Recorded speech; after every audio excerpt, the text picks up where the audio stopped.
Okay, once again, welcome to Omaha, Texas Aggies.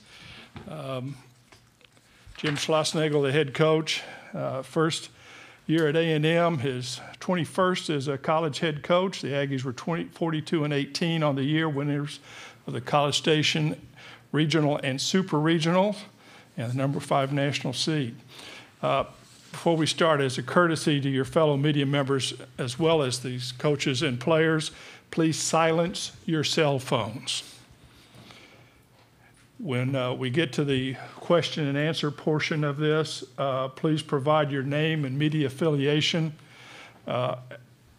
Each time you ask a question for help with our ASAP people, and please do not record the news conference with your cell phones. And we'll take questions in the room first and then questions from the Zoom as time permits. But first, Coach Schlossnagle, give us an overview. Good to be back. Been 5 years since I sat on this stage and got shut out by Alex Faedo, so glad he's not here. Always good to see Bill and his seersucker and fighting for the we're fired up for the fighting Texas Aggies to be here and the 12th man, and really excited for our players. Just the opportunity for them to experience this is once in a lifetime deal. Hopefully, well, more than once in a lifetime for one of us up here. But excited to be here. Looking forward to getting the opportunity to play. Okay, we'll start off. Just wait to be recognized, and we'll get a mic to you. Olin. Yeah, Jim, Olin Buchanan, TexAgs.com. Someone who's been here and familiar with this park, do you have any kind of feel on how your guys are suited for this park? And then secondly, if just as a veteran here, the message you give to your guys who haven't been here before?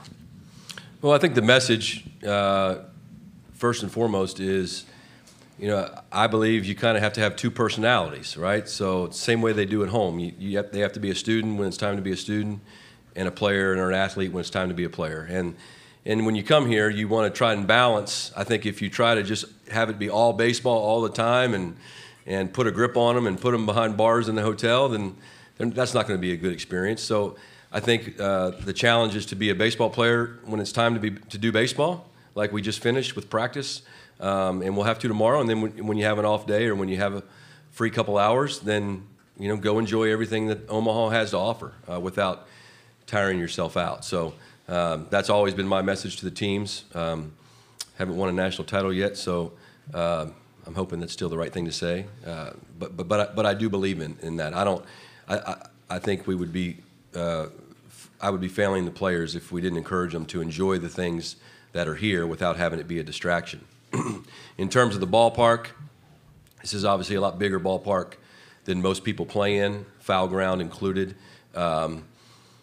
Speed in the outfield, being able to cover ground, I think is important on this field. The grass is a lot slower, being in a northern climate. So but we play on different fields all the time. We played in Frisco early in the season, which is very similar to this in terms of the playing surface. But I think at the end of the day, it just comes down to playing good baseball. And we've got to limit free bases. We have to catch the baseball and get some timely hits against some really good pitchers. I apologize. This is my first news conference in 3 years too. So let's limit questions first to the student athletes, and then we'll get Coach Schlossnagle after that. You have a question back here for the student athletes? Okay. I can adjust. Joe Menzer with ESPN SEC Network. Guys, could you just talk about Coach Schlossnagle coming in and the just the mentality that he brought and how he built the roster? I know he inherited most of the roster, but brought some other people in. Nathan, you start, please. Just since day one, we've been talking about this, working for this.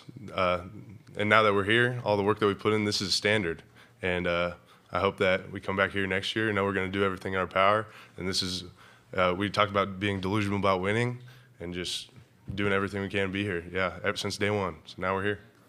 Troy? Yeah, I'd agree. Just coming in, this was the message. This was the standard that was set. Coach does a great job of pushing you every single day, not only to be like who you are now, but to be a better version of yourself tomorrow. And he sees a better version in every single one of us, and he just pushes us to find that within ourselves.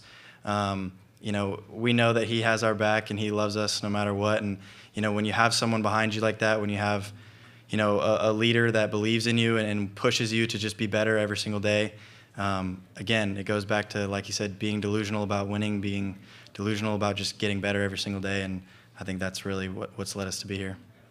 Okay, Mike? It's Mike Lopresti of NCAA.com for both of you. When you have a roster that has some holdovers, but there's a lot of guys, veterans coming in from a lot of different places, can you talk about what the meshing process was like for everyone to get together and become comfortable with each other?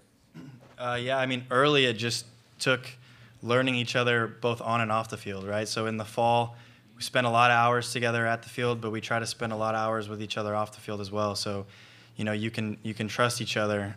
Early in the season, had a little bit of, took us a little bit to get going, but I think that, again, just came down to learning how to play with each other, learning, again, how to trust each other. Baseball can be an individual game at sometimes, but it's a very much a team game, right? So, yeah, it's you and the pitcher, but I have to be able to trust the guy behind me to get the job done, or I have to be able to trust the information from the guy in front of me. So once we kind of learned to trust each other, once we learned how to play with each other, the connection was already there off the field. The relationships that we had, the friendships, the brotherhood, that was there. And once it clicked on the field, we just started rolling. Yeah, I totally agree. And when we first got here in the fall, it really honestly felt like a summer team, just a bunch of guys from different backgrounds coming together to play ball.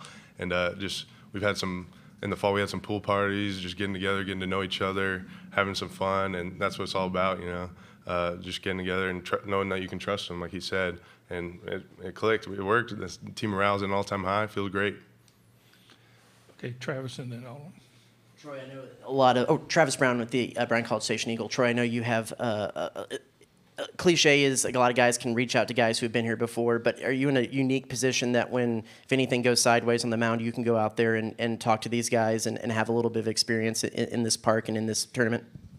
Yeah, my experience is limited to one inning, so I don't really have that much playing experience here. But, yeah, I've seen what it looks like to win here, that's for sure. I know what the standard looks like. But, yeah, when, at the end of the day, it's still 60 feet, 6 inches away. The bases are still 90 feet away. Sure, there's going to be some more people in the seats, maybe some more people watching on TV, but it's the same game. We're just going to have to continue to spread that message, continue to make sure that these guys trust themselves, trust their process, and just continue to play the same game we've played all year. Sorry, we had somebody in the back.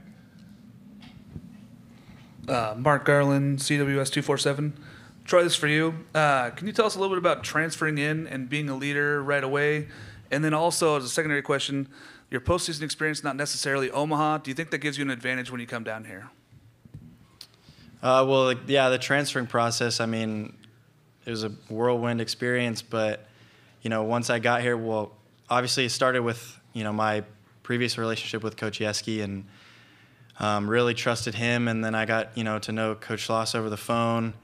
And, once I showed up on campus and met all the coaches, it was an instant click, and then meeting all my teammates. And, yeah, the leadership thing is pretty cool, especially when it's your first year. And but at the end of the day, I wasn't trying to be somebody I'm not. I wasn't going to try to come in here and push myself on these guys. I just wanted to be who I am and trust that, who I am as a teammate was going to be good enough. And it's pretty awesome that these guys have all trusted me, and I've been able to lead them this year. But as far as Omaha experience, as far as postseason experience, yeah, again, the lights get brighter, but we talk about it, pressure is a privilege, and we're privileged to be here, and we just have to keep doing our thing. Okay, Olin? Bill, is it okay if I ask one each? Yeah. Okay. I'll start with Troy. Troy, you have been here, like we talked about. Do you notice any similarities between this team and the team you came here with before? Just say that grit and resilience. In 2018, the message of our team was to finish. They got here in 2017 and felt like they came up short, and so we had that grit to finish. Everything we broke on was the word finish, and that was our goal. And we just gritted our way through it the whole time. This team, each team has a different story, right? So we've had a different story, a different road of getting here, but I think our grit and our resilience is the same. And Nathan, if you'll kind of shed a little more light on the blister issue and how it interrupted your season, and where you are with that, with the blister as far, and where you are in your pitching. So that happened about 4 weeks ago now. Just got a little blister on the inside of my foot. When I was trying to push off, it hurt. I'm not sure how it popped up. I think maybe the cleats had something to do with it, but I switched cleats. It's feeling good, totally 100% healed now. Feeling good, no issue at all now. Yeah. Okay, right here. Evan Bland, Omaha World-Herald. Just for either one of you, could you kind of speak to the challenge of Oklahoma, especially in this field of power hitting teams? They have more of a running game than a lot of the other teams here. What's the challenge in the opener? I mean, any team you face here is going to be extremely good. So he talks about it all the time. They're either really good, really hot, or both, right? And I would say that Oklahoma is both right now. So, you know, we'll dive into scouting report stuff more tomorrow. Not super caught up in it right now. The coaches do a great job of, you know, taking, and there's so much information you can gather, and the coaches do a great job of gathering all that information and feeding us the information that we need rather than flooding our brains with, you know, stuff we don't really need. So we'll come up with a good scouting report. We'll learn what we need to learn, and then we'll just go out and play our game. Yeah, we can get all the information in the world, but at the end of the day, we got to perform, and it's all about us. And I know that this might be one of the last times the 2022 Aggie baseball team puts on a uniform, so we're going to give it all we got every game. Okay, Travis. Yeah. Travis Brown, Bryant College Station Eagle. Nathan, just what will it mean to you to get that ball, take those first warm-up pitches, and be the starter for one of the games? It means a lot to me. It's really surreal. We talked about it the other night. Last year, I honestly did not think I would be here. It's a crazy, surreal experience, and just knowing that the coaches have that trust in me, be that number one guy, throw out the first pitch in the whole thing, it's crazy, and I know that trust, I feel it. I'm going to go give it my best. Okay, any more questions for the student athletes? Oh, yeah. For either of the guys, Ben Peck, KAGS, just wanted to see, you know, obviously you guys going through this for the first time as a team, going through a lot of firsts in a while for this program. Just what's it been like to kind of do that collectively as a unit, but also, you know, the fan base kind of feeding off of that, following along, first time in Omaha for, you know, 5 years or so, and just, you know, what's it kind of been like? Nathan. It's been awesome. The support that they've showed throughout the whole season, following us and believing in us, even in our rocky parts. It's the 12th man. They're awesome. I love them. It's the best school, I think, in the world. Their fans are the best, and yeah, that's why you play for them and for each other. Okay, Troy, you want to respond to that too? Or? Yeah, sure. I mean, he said it great, but I wasn't here last year, obviously, to experience the down year. So I don't know what that feels like for them, but I feel what it feels like for them this year, right? I've felt their passion coming into the year. I mean, just meeting fans early in the season, before the season started, just how much they've expressed, you know, what this place means to them and yeah, what it means to us. They've supported us this entire way. There's nothing like the 12th man, and yeah, just we're excited to give them a team to root for here in Omaha. Joe Menzer, SEC Network. Could you guys just, each of you, speak to how difficult it is to compete in the SEC and having 4 teams here, what that means for the conference, and just speak to that, please. Yeah, I mean, I think playing an SEC schedule puts you in the best possible scenario to have success. When you're battle tested every single weekend, when there's, you know, not an easy at bat Friday through Sunday, whether, you know, it's the 8th inning or of a blowout game or a tight game, right? There is no such thing as an easy at bat. There's no such thing as an easy pitch. When you can go through that week after week, you know, you feel ready to take on anybody. I think there's no surprise that there's as many SEC teams as there are here. It's a great conference, but you know, the teams that aren't in the SEC are also great teams here. So, Yeah, and having that confidence in knowing that we've had success going through the SEC, and so knowing that if we just play our game and just be us, we're going to have success again. And just keep being us and not rise up to the challenge, but sink to our training.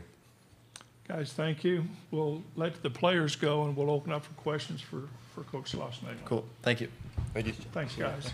Good luck. Thanks. Okay, we'll let them clear here, Mike.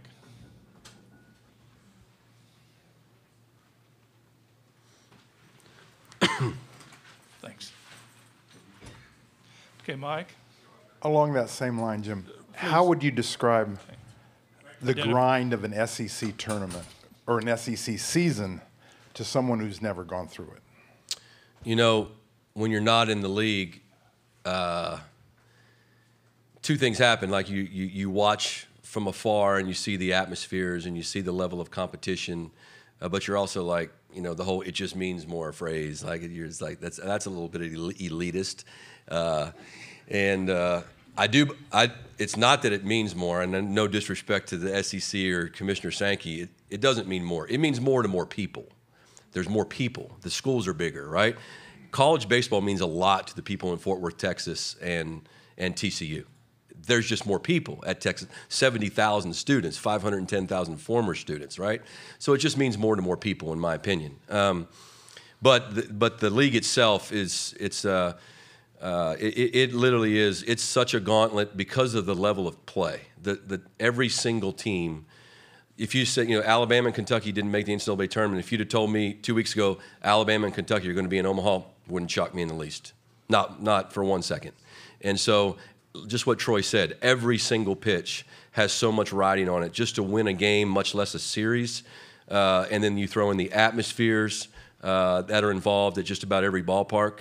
I mean, it is on a Monday, the day after you play a 3-game series. I at least I'm in decent shape, but I'm literally mentally just so exhausted from the grind of the decisions that happen on every single pitch and the way it can turn because the players are so good and the coaches are so good. Like there's Hall of Fame coaches all across that league, and so you're not facing somebody that isn't prepared. Every single one of them is prepared at the highest level, and every single school is committed at the highest level. There's no step back. Reminder, please identify yourselves and your affiliation before each question. Next question for Jim. Okay, Travis. Hey, Coach, Travis Brown with the Bryan College Station Eagle. I assume Nathan's your guy for tomorrow.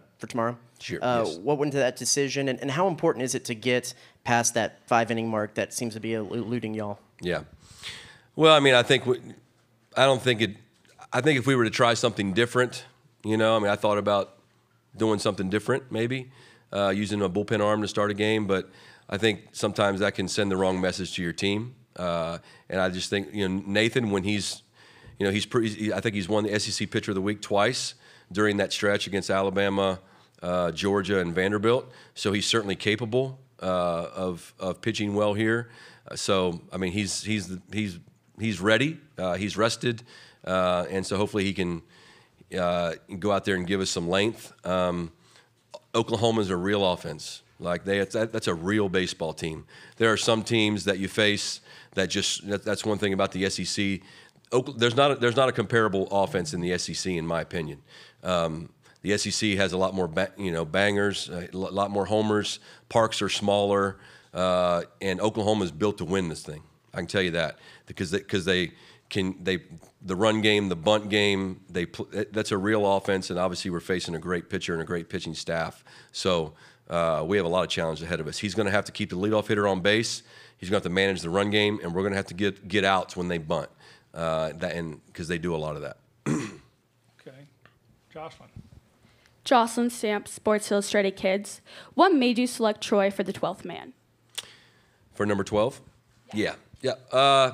So when I took the job, the 12th man, obviously, if you know that story or you know what that is, it represents our fan base. And the number 12 just means a lot at Texas A&M and to the former students and the fans. And when you walk in Kyle Field or the football stadium, you see home of the 12th man across the facade of the upper deck. And And eventually, I'd like to put that in our ballpark. I don't think the number 12 or the 12th man is recognized enough on the baseball side. So I just felt like it should be an honor to wear number 12. And so we decided, hey, we're going to go through the fall, and whoever we feel like best represents the core values of the university, we're going to award them number 12. And it was a really hard decision, especially to give it to a new player, right? And I think you have to credit the returning players for how they handled it, because it could have been really easy for somebody that's been at A&M and represented those values for 2 or 3 or 4 years, you know, say, what the heck, why are we giving it to this guy from Oregon State?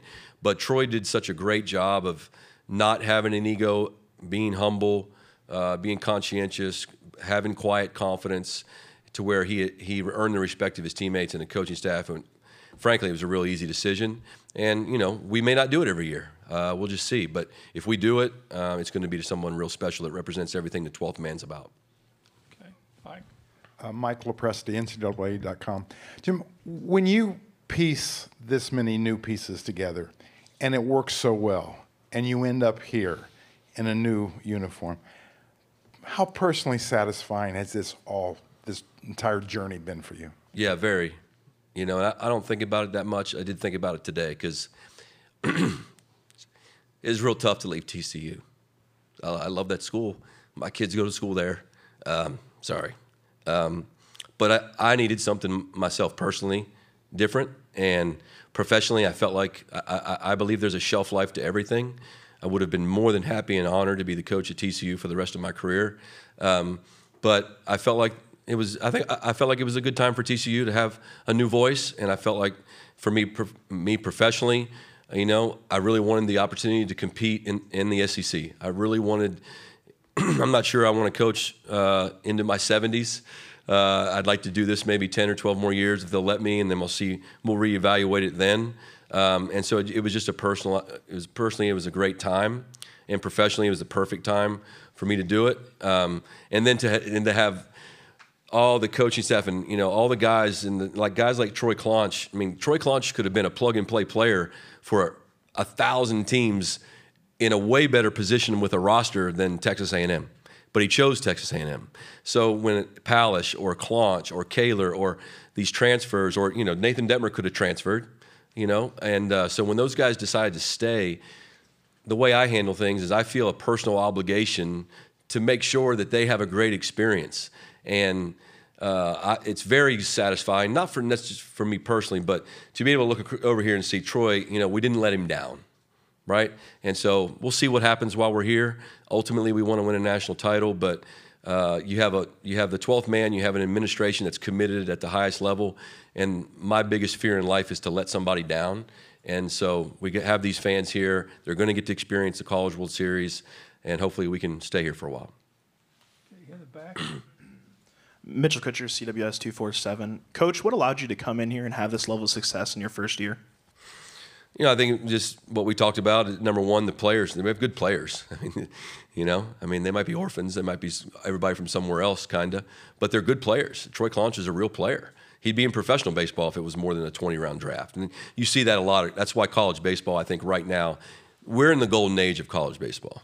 It's going to last for a while, but with a 20-round draft, more scholarships coming, we hope. This is the golden age of college baseball. And but then, you know, and then our coaching staff. You know, you get guys like Nate Yeske, Michael Early, Nolan Kane, you know, Chuck Box, all the guys who came in and just really bought into a culture. We tried as best we could, and I think the guys who are from College Station will tell you, we tried to really dive in to what Texas A&M is all about, whether it be yell practice, football games, bonfire, you know, the war hymn, and if you're not a part of it, you don't understand. But once you're in it, you're like, wow, this is really cool, man. To be a part of something that's so much bigger than yourself, it's just, I think that being an Aggie is what's really bonded us. Okay, but Joe? Joe Menzer, ESPN, SEC Network.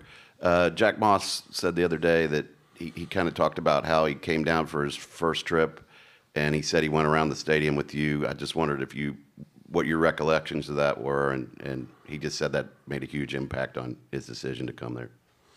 Yeah, Jack is, you know, he was one of those first guys we had on a visit, one of the first guys we wanted right out of the gate. Him and Dylan Rock were one of the first names I remember us talking to. And I think the thing with Jack is there's a lot of great programs that wanted him. Basically, and that's what I said to him on the field today. I was like, thank goodness we're here because I didn't want to let you down. But ironically, Arkansas and Ole Miss are here. Those are the other two schools that he was looking at and visiting. So, but yeah, I remember walking around trying to sell him on a vision.